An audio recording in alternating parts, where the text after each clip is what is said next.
Habang nagdadrive ako, may napansin akong batang naglalakad. May bit-bit. Mukha siyang nagtitinda ng pagkain.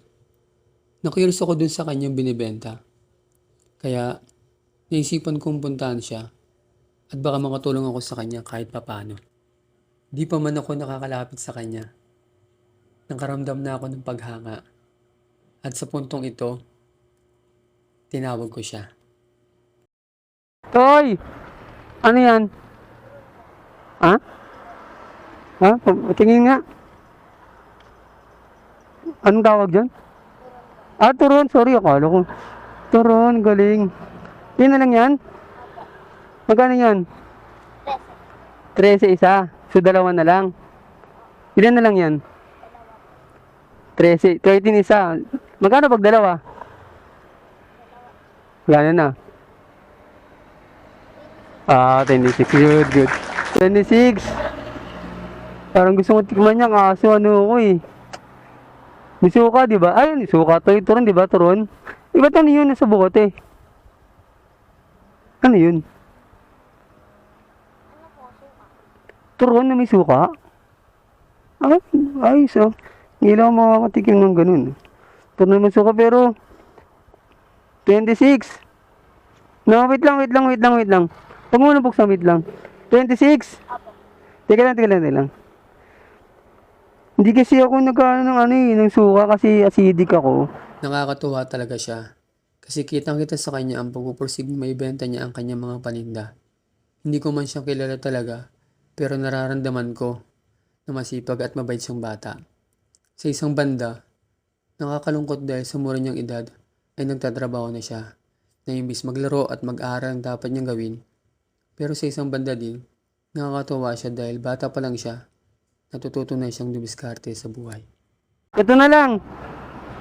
Ito. Sa'yo na lang. Sa'yo na lang yan.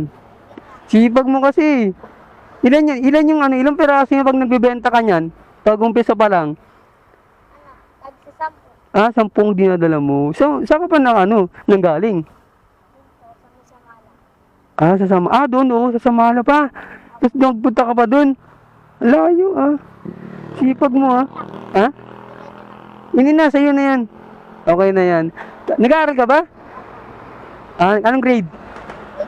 Grade 4. Sipag mo naman pang umaga ka. Sipag mo. Galing. Nakakabilib lang. Galing. Sige, ingat ka lang. Benta mo na lang yan. Sige, ingat ka. Sige. So yun nakakatawa, di ba? Grade 4, di ba? Nagtitinda siya. Di ba? Di ko lang natanong kung paano yung kitaan niya doon. Pero, nakakatawa siya kasi nagbibenta siya, di ba?